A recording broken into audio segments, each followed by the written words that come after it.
सभी किसान भाइयों को मेरा नमस्कार। कृषि दर्शन के नए अंक में आप सभी का बहुत बहुत स्वागत है। मैं हूं मोहम्मद राशिद।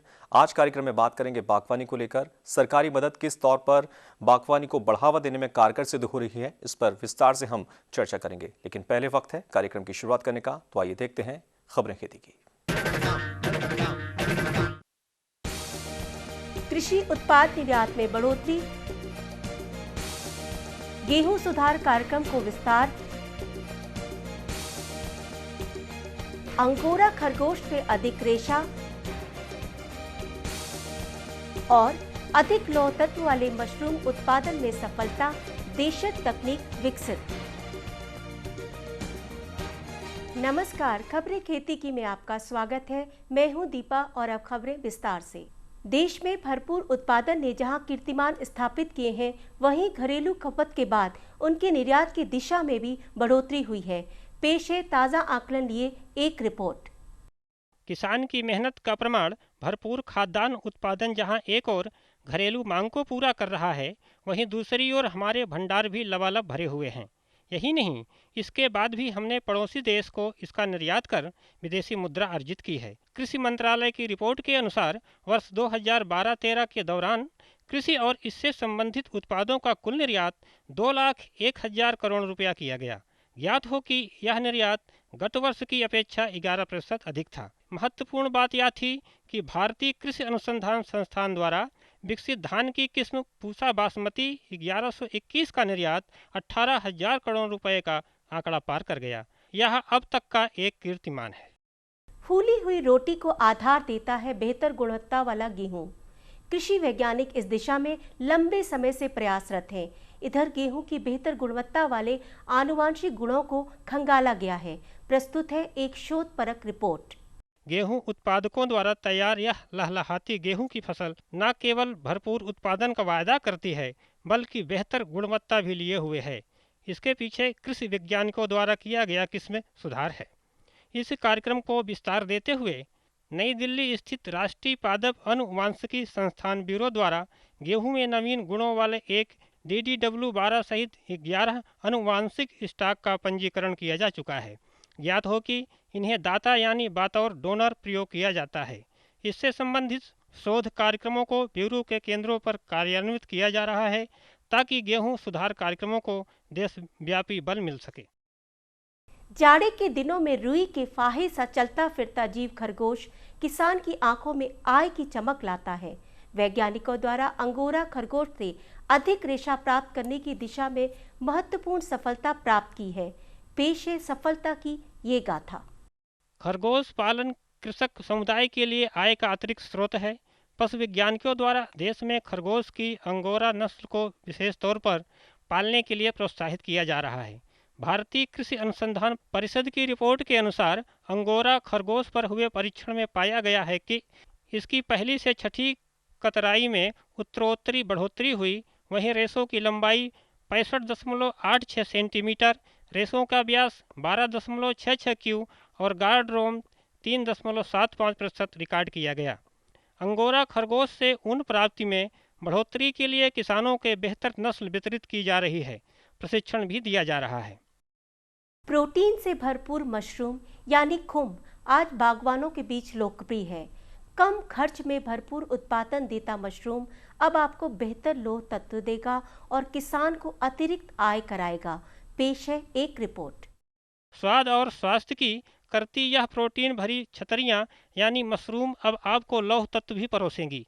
सोलन स्थित राष्ट्रीय खुम्ब अनुसंधान केंद्र द्वारा जैव प्रौद्योगिकी आधारित एक ऐसी प्रौद्योगिकी को मानवीकृत किया गया है जो इसमें अधिक लौह तत्व की मात्रा पहुंचाएंगी। इस दिशा में किए गए एक परीक्षण में पाया गया है कि 0.05% फेरस सल्फेट के साथ तैयार कंपोस्ट पर उगाए गए खुम्ब से अन्य कंपोस्ट की अपेक्षा अधिक लौह तत्व होते हैं। रिपोर्ट के अनुसार यह मशरूम उत्पादकों के लिए सस्ती और शीघ्र परिणाम देने वाली क्रिया है। साथ ही इससे उत्पादन की पौष्टिकता में भी सुधार आया है। संस्थान ज्ञान द्वारा मशरूम उत्पादकों को इस दिशा में तकनीकी सहायता और प्रशिक्षण भी दिया जा रहा है। मौसम में भले ही ठिठुरन है, मगर ये फसलों की ओर दोस्ती का हाथ बढ़ाए हुए है। तो आइए लेते हैं इस दोस्त मौसम का जायजा। और अब बात करते हैं मौसम की। अगले 24 घंटों में जम्मू व कश्मीर, गुजरात, मध्य प्रदेश, पंजाब, हरियाणा, पूर्वी राजस्थान तथा पश्चिमी उत्तर प्रदेश में बारिश होने की संभावना है। अगले 48 घंटों में हिमाचल प्रदेश तथा उत्तराखंड में बर्फबारी हो सकती है। अगले 24 घंटों में कोंकण, गोवा, मध्य महाराष्ट्र, केरल तथा लक्षद्वीप में बारिश हो सकती है। ये लो और बताओ। बस। अरे ये क्या भैया जी, बस इतनी सी रासायनिक खाद? किसानी छोड़ रहे हो क्या? किसानी नहीं, नादानी छोड़ रहे हैं। मिट्टी की जांच कराई है।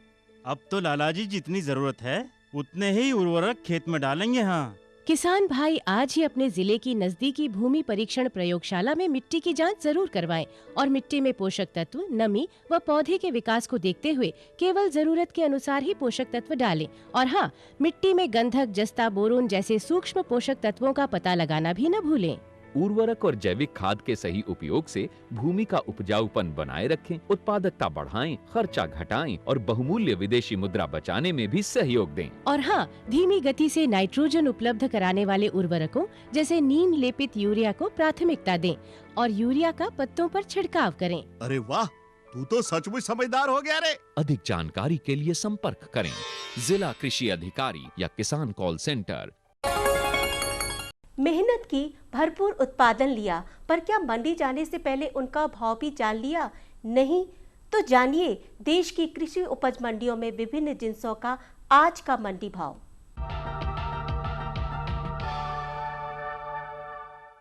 शुरुआत करते हैं देश की विभिन्न मंडियों में जिंसों के भावों से।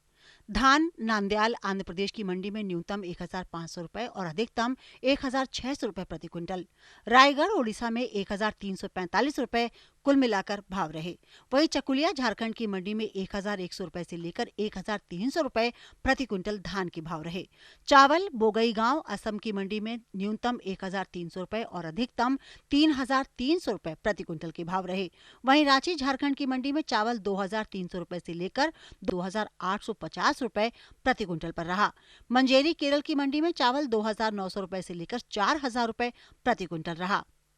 गेहूं अमरेली गुजरात की मंडी में 1,720 रुपए से लेकर 2,175 रुपए प्रति क्विंटल। दुमका झारखंड में गेहूं के भाव 1,600 रुपए से लेकर 1,800 रुपए। श्रीरामपुर महाराष्ट्र की मंडी में गेहूं 1,541 रुपए से लेकर 2,024 रुपए प्रति क्विंटल पर रहा। सरसों तेल गिरिडीह झारखंड की मंडी में 9,200 रुपए से लेकर 9,600 रुपए प्रति क्विंटल। अरहर रांची झारखंड की मंडी में 5,500 रुपए से लेकर 6,400 रुपए प्रति क्विंटल के भाव रहे। वहीं फिरोजाबाद उत्तर प्रदेश की मंडी में अरहर 4,010 रुपए से लेकर 4,050 रुपए प्रति क्विंटल के भाव रहे। राजकोट गुजरात की मंडी में 2,750 रुपए से लेकर 4,424 रुपए प्रति क्विंटल अरहर के भाव रहे। अब एक नजर डालते हैं फल और सब्जियों के भावों पर। केला गुड़गांव हरियाणा की मंडी में कुल मिलाकर 2,400 रुपए प्रति क्विंटल पर रहा। बिलासपुर हिमाचल प्रदेश की मंडी में केला 1,400 रुपए से लेकर 2,500 रुपए। बेंगलुरु कर्नाटक की मंडी में केले के भाव 1,200 रुपए से लेकर 2,200 रुपए प्रति क्विंटल के रहे। अंगूर उकलाना हरियाणा की मंडी में कुल मिलाकर 5,000 रुपए प्रति क्विंटल के भाव रहे।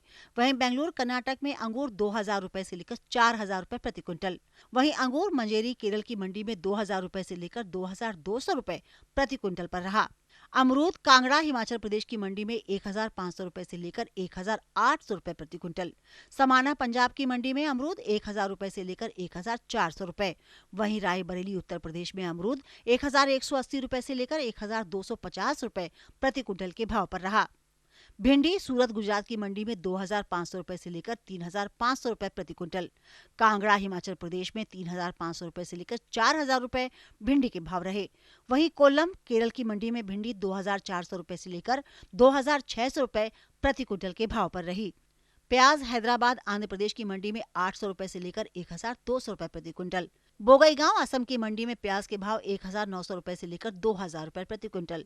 वहीं सूरत गुजरात की मंडी में प्याज 900 रुपए से लेकर 1250 रुपए प्रति क्विंटल पर रहा। टमाटर अंकलेश्वर गुजरात की मंडी में 450 रुपए से लेकर 700 रुपए प्रति क्विंटल। गुड़गांव हरियाणा में टमाटर के भाव 700 रुपए से लेकर 1400 रुपए प्रति क्विंटल के रहे। कोल्लम केरल की मंडी में टमाटर 900 रुपए से लेकर 1100 रुपए प्रति क्विंटल पर रहा। अब एक नजर डालते हैं देश की विभिन्न मंडियों में मसालों के भावों पर। लहसुन चंबा हिमाचल प्रदेश की मंडी में 8000 रुपए से लेकर 9000 रुपए प्रति क्विंटल। दीमापुर नागालैंड की मंडी में 4000 रुपए से लेकर 5000 रुपए। बोलनगिर ओडिशा की मंडी में लहसुन 5800 रुपए से लेकर 6000 रुपए प्रति क्विंटल पर रहा। जीरा अमरेली गुजरात की मंडी में 10700 रुपए से लेकर 11630 रुपए प्रति क्विंटल पर रहा। लाल मिर्च उदयपुर राजस्थान की मंडी में 4765 रुपए से लेकर 6300 रुपए प्रति क्विंटल पर रहा। खेती की खबरों में आज इतना ही। कृषि दर्शन कार्यक्रम में और अधिक रोचक और ज्ञानवर्धक जानकारियों के लिए देखते रहिए कृषि दर्शन। आज तो वसूली करके ही जाऊंगा। घनश्याम, अरे ओ घनश्याम, वो तो स्कूल गए हैं। स्कूल गया है। अरे बहाना तो ढंग का बनाती। हाँ लाला, मैं स्कूल ही गया था, फार्म स्कूल, जहाँ किसानों को सिखाई जाती है खेतों में पैदावार बढ़ाने की हर बात, जैसे मिट्टी के हिसाब से सही खाद, बढ़िया बीज और जरूरत के मुताबिक कीटनाशक, ताकि कम लागत में अधिक मुनाफा। ये पकड़ लाला, तेरा हिसाब साफ।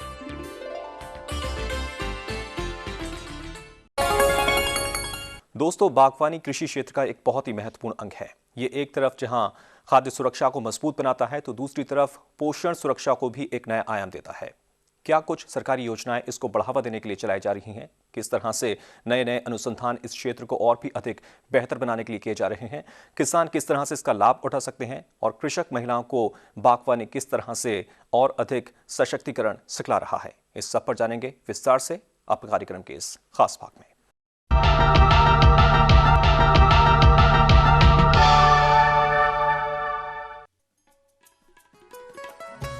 पारंपरिक तौर पर जो खेती की जाती है, जिसमें गेहूं धान का फसल चक्र प्रमुख है, वो किसानों के लिए अधिक लाभकारी नहीं है।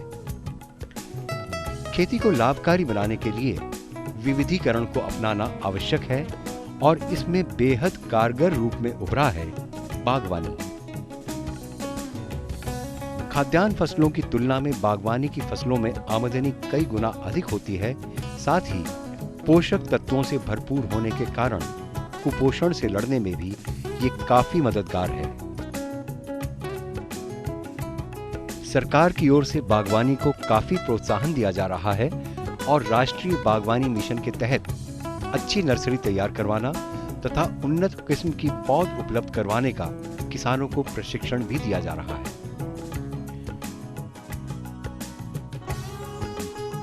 बागवानी में अधिक आमदनी देने वाली फसलें जैसे फल, सब्जी, फूल, औषधीय पौधे और मसालों की खेती आदि शामिल हैं।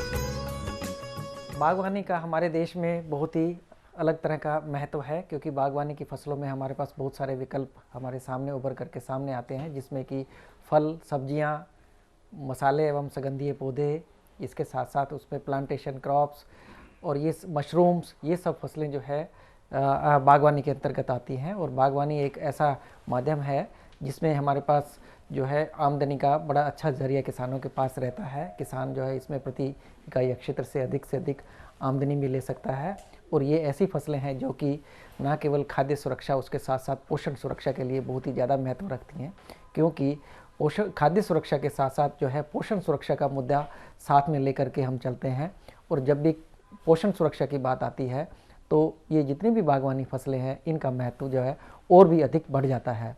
क्योंकि पहले एक समय था जब हम जो है खाद्य सुरक्षा की बात करते थे, अब जो है हम दोनों चीज़ों को साथ में लेकर चलते हैं, क्योंकि हमारे शारीरिक विकास के लिए बहुत सारे ऐसे तत्व हैं जो कि मुख्य रूप से उसका सर्वांगीण विकास के लिए जो है उनका कंजप्शन जो है वो हमारे लिए बहुत ही आवश्यक हो जाता है। बहुत सारे ऐसे हमारे देश में, क्योंकि अभी उत्पादन और उत्पादकता बढ़ाने की आवश्यकता है, क्योंकि ये मांग बढ़ रही है। तो अब इस उत्पादकता की बात जब भी आती है और उत्पादन की जब भी बात आती है, तो इसके लिए जो है हमारे भारतवर्ष में 2 प्रकार के मुद्दे जिन पर मैं आपको बताना चाहूँगा। पहला है अनुसंधान के बारे में। तो अनुसंधान के बारे में भारतीय कृषि अनुसंधान परिषद के इस तरह के बागवानी के 23 अनुसंधान संस्थान जो है देश में जो है विभिन्न संस्थानों पर कार्य कर रहे हैं, और उसमें नई नई किस्मों का विकास भी हुआ है। उसके साथ साथ जो उत्पादन तकनीक है उसका भी विकास हुआ है, और उत्पादन तकनीक जो है आधुनिक ढंग पर जो है आधारित है और वैज्ञानिक ढंग पर आधारित है।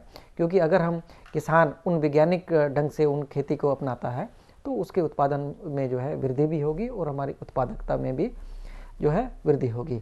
और दूसरी बात जो आती है वो आती है विकास के बारे में, क्योंकि बागवानी के विकास के लिए भारत सरकार ने भी बड़ा अभूतपूर्व कार्य किया है, और उसमें बागवानी जो मिशन है उसको चला करके उस मिशन के तहत बहुत सारी योजनाओं को जो है चलाया गया है, और भारत सरकार का मिनिस्ट्री ऑफ एग्रीकल्चर के अंतर्गत इन योजनाओं के का जो है किसान भाई फ़ायदा लेकर के जो है उत्पादन और उत्पादकता में काफ़ी योगदान कर रहे हैं। इसमें कुछ इस प्रकार की योजनाएं हैं जो मुख्य रूप से, जिसमें एरिया एक्सपेंशन, जिससे कि जो हमारी बागवानी फसलें हैं उनके अंतर्गत जो है क्षेत्र का जो है विस्तार हो। तो उसमें मैदानी इलाकों के साथ साथ जो हमारा नॉर्थ ईस्ट का जो है क्षेत्र है, जो उत्तर पूर्वीय क्षेत्र, और उसके साथ साथ हिमालयन क्षेत्र, उन सभी क्षेत्रों में भी जो है बागवानी के विकास के लिए कई योजनाएं चल रही हैं, जिसमें कि क्षेत्र का जो विस्तार जो है बागवानी फसलों के अंतर्गत जो है बढ़ जाएगा, जिससे उसके बढ़ने से ये होगा कि हमारा उत्पादन भी बढ़ेगा और उत्पादकता को भी बढ़ाने के लिए जो है उचित जो है कदम उठाए जा रहे हैं। और उसके साथ साथ जो है हमें एरिया एक्सपेंशन के लिए अच्छे प्लांटिंग मटेरियल की भी आवश्यकता पड़ेगी।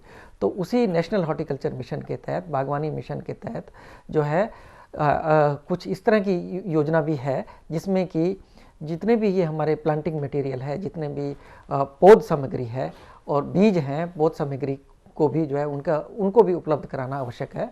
तो उसमें इस प्रकार की योजनाएं हैं, किसानों को ये प्रोत्साहन दिया जा रहा है कि किसान अपना जो है नर्सरी लगा करके, नर्सरी में जो है अच्छे पौधों की जो है उत्पादन करके उस मांग को भी पूरा कर सकता है। क्योंकि जब भी एरिया एक्सपेंशन की बात होगी, क्षेत्र विस्तार की बात होगी, तो हमें अच्छे प्लांटिंग मटेरियल की भी ज़रूरत पड़ेगी।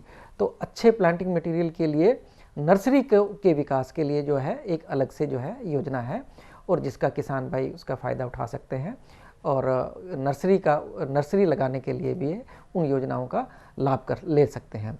और इसके साथ साथ जब आप देखेंगे तो पोस्ट हार्वेस्ट जो है कटाई के पश्चात बहुत सारी ऐसी क्रियाएं हैं जिनके बारे में भी जानकारी होना चाहिए, और वो भी योजनाएं हैं जो कि बागवानी में फसलों के कटाई के पश्चात जो है उनका कैसे ध्यान रखा जाए, और उसको अच्छा उत्पादन जो हमने लिया है उसको आगे जो है मूल्य संवर्धित उत्पाद कैसे बनाए जाए, और उसमें उस तरह के मुद्दों को ध्यान में रखते हुए ऐसी योजनाओं का लाभ भी जो है किसान ले सकते हैं।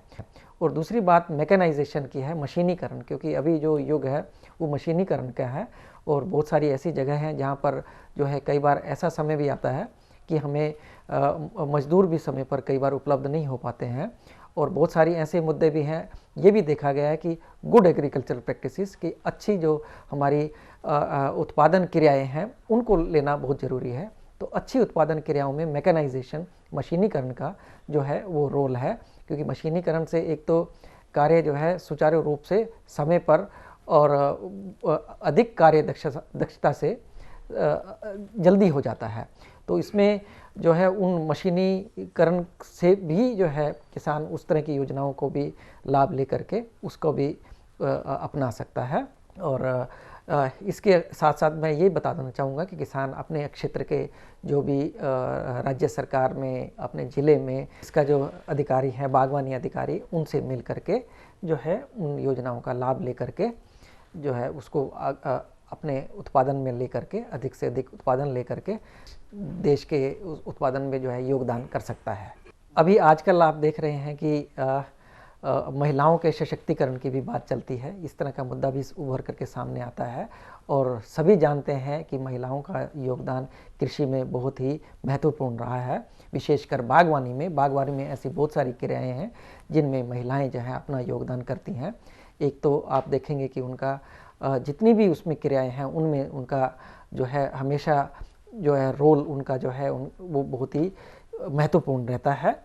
तो महिलाओं के लिए ऐसी बहुत सारी जो योजनाएं हैं उनको भी जो है उसके अंतर्गत उसका फ़ायदा ले सकती हैं और विशेष रूप से महिलाओं के लिए अलग से जो है उसमें जितनी भी योजनाएं हैं उनमें अलग से उसका प्रबंध किया गया है और महिलाएं मुख्य रूप से अपना जो योगदान है वो उससे संबंधित जितने भी रोज़गार हैं उनको अपना करके जो है, जैसे कि विशेष रूप से बागवानी में आप देखेंगे कि बहुत सारे ऐसे उत्पाद हैं जिनको बनाया जा सकता है, जिसमें अचार, जैम, जेली, मुरब्बा, इस तरह की बहुत सारी बागवानी आधारित बहुत सारे ऐसे छोटे छोटे लघु उद्योग हैं जिनको अपना करके महिलाएं जो है अपने जो है उसके आमदनी में बढ़ावा कर सकती हैं और इस तरह के जो मुद्दों को अगर अपनाएंगे तो उसमें साथ साथ में उनका पारिवारिक जो है उसका भी सुधार होगा, उसके साथ साथ जो है देश के उत्थान में भी जो है उसको जो है योगदान मिलेगा। बिना किसी ट्रेनिंग के जो है अगर हम किसी प्रकार की अगर ट्रेनिंग लेंगे तो हम किसी भी कार्य को अच्छे प्रकार से कर पाएंगे। और आप देखेंगे कि कृषि विज्ञान केंद्र जो है पूरे भारतवर्ष में हर जिले में जो है इनकी स्थापना हुई है। ये कृषि विज्ञान केंद्र एक तरह से फार्म साइंस सेंटर हैं जहाँ पर जो है एक तरह से विशेषज्ञ वहाँ पर मौजूद रहते हैं, विशेषज्ञों से जानकारी लेते हैं और साथ साथ केवीके में जो है किसान, महिलाएं सभी जा कर के जितनी भी वैज्ञानिक तकनीक है, जानकारी है उनको ले सकते हैं, अपना करके जो है अपने खेती में और बागवानी में अधिक से अधिक जो है योगदान कर सकते हैं। साथ में वहाँ पर आपने देखेंगे कि उसमें ट्रेनिंग का भी प्रोविज़न रहता है और समय समय पर विभिन्न प्रकार के जो मुद्दे हैं उन पर जो है उनका ट्रेनिंग का जो कार्य है वो भी करते रहते हैं, जैसे कि नर्सरी उत्पादन कैसे किया जाए और फसलों का उत्पादन कैसे किया जाए और उसमें जितने भी खाद की समस्या, उसकी जो है ये समस्या जो रहती है इसमें कीटों की समस्या रहती है और जितनी भी बीमारियां आती हैं उनकी भी रोकथाम कैसे की जाए और खाद एवं पानी का जो है समुचित प्रबंध कैसे किया जाए, इन सब मुद्दों के बारे में जो है तकनीकी और जानकारी जो है वहाँ पर दी जाती है। इसके साथ साथ जो जितना भी हमारे उत्पाद हैं उनको कैसे जो है उसका परिरक्षण कर करके और उससे संबंधित जितने भी मूल्य संवर्धित उत्पाद हैं उनको बना करके कैसे वो आमदनी में इजाफा कर सकते हैं। इस प्रकार की सभी जो है तकनीकी जानकारी ट्रेनिंग के माध्यम से कृषि विज्ञान केंद्र में प्रोवाइड की जाती है और वहाँ जा कर के उनका लाभ लिया जा सकता है, क्योंकि बागवानी फसलें ऐसी फसलें हैं जो हमारे शरीर को समुचित विकास के लिए जिस प्रकार के पोषक तत्वों की जरूरत पड़ती है वो सब बागवानी फसलों में, मुख्यतः फलों में, सब्जियों में, मसालों में, औषधीय एवं सुगंधीय पौधों में, प्लांटेशन क्रॉप्स में, सब में उपलब्ध रहती है। अगर किसान और जो है इन सब फसलों को अपनाता है तो इसमें ना केवल पोषण सुरक्षा रहेगी, उसके साथ साथ उसको आमदनी भी अधिक मिलेगी, क्योंकि इनकी मांग अब आने वाले समय में बढ़ रही है। और लोग आप देखेंगे एक समय ऐसा था जब फल जो है हमारे पास बहुत ही कम मात्रा में उपलब्ध होते थे, लेकिन आज आप किसी भी गली में चले जाएंगे, कहीं भी किसी कोने में भी चले जाएंगे तो आपको फल जो है बड़े सहज मात्रा में जो है आपको उपलब्ध होंगे। और जैसे कि आप देखेंगे कि जीवन पहले से लोगों का सुधरा है तो उसमें अफोर्डेबिलिटी भी बढ़ी है, तो जो है अब इनके प्रति मांग और ज़्यादा बढ़ रही है और इनका जो इनको अपना करके, इनको प्रयोग करके अपने जो है भोजन सामग्री में वो अपने स्वास्थ्य को भी ठीक रख सकते हैं और साथ साथ इनकी खेती करके जो है अधिक से अधिक आमदनी भी प्राप्त की जा सकती है। आपको हमारा कार्यक्रम कृषि दर्शन कैसा लगा? अपने सुझाव, प्रतिक्रियाएं एवं सवाल हमें इस पते पर भेजें। कृषि दर्शन, कमरा नंबर 10, CPC दूरदर्शन, खेलगांव, नई दिल्ली 110049। जुड़िए हमारे साथ ट्विटर पर twitter.com/कृषिदर्शन DD, फेसबुक पर facebook.com/कृषिदर्शन DD, और देखिए कृषि दर्शन अब YouTube पर भी youtube.com/user/कृषि-दर्शन-dd। भेजें हमें मेल कृषि-दर्शन-dd@gmail.com पर। तो आज का ये कार्यक्रम आपको कैसा लगा हमें जरूर अवगत कराइएगा। आपके सुझावों का, आपके प्रतिक्रियाओं का, आपके खतों का हमें हमेशा इंतजार रहता है। तो इस वायदे के साथ कि कल एक और नए विषय के साथ आपसे फिर होगी मुलाकात, तब तक के लिए दीजिए अनुमति। बहुत बहुत शुक्रिया। नमस्कार।